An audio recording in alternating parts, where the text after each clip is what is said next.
औरंगाबाद संभाजी नगर में आज इस्लाम पार्टी के माध्यम से जानिब से आज अफ्तार पार्टी है और हमारे सभी साथी मेरे साथ यहाँ पर खड़े हुए हैं औरंगाबाद शहर के।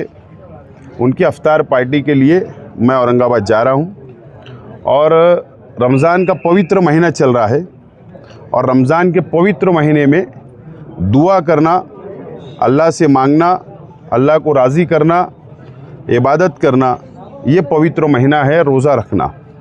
और जब मैं मालेगांव से औरंगाबाद संभाजी नगर जा रहा तो रास्ते के अंदर खुल्दाबाद नमाज का वक्त हुआ, दोपहर की 1:30 की नमाज़ वो अभी हमने अदा की और यहाँ पर औरंगज़ेब रहमतुल्लाह अलैह और जो बुज़ुर्गान दीन हैं इस सरज़मीन पर, उनके लिए अल्लाह से हमने दुआ की।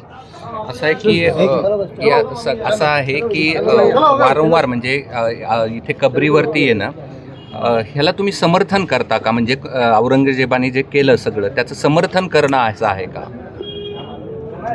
रमज़ान महीना है, रमज़ान महीने में सबके लिए, देशवासियों के लिए, अमन शांति के लिए दुआ करने के लिए हम नमाज में भी दुआ होती है और औलिया दरगाह के ऊपर आकर भी हम दुआ करते हैं और हमने दुआ किया।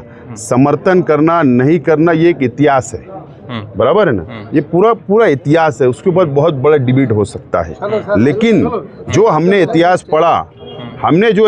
पढ़ा है और जो हमने बाल भारती की पुस्तकों में इतिहास पढ़ा है, तो औरंगज़ेब, मैंने इससे पहले भी कहा था कि औरंगज़ेब टोपी बनाकर, अपने हाथ से टोपी बनाकर उसको बेचकर उन्होंने हलाल और कसट की कमाई खाई है ना। तो वो व्यक्ति कुरान शरीफ लिखे, वो पवित्र थे, ये मैं कल भी बोलता था, आज भी बोलता हूँ। ओके।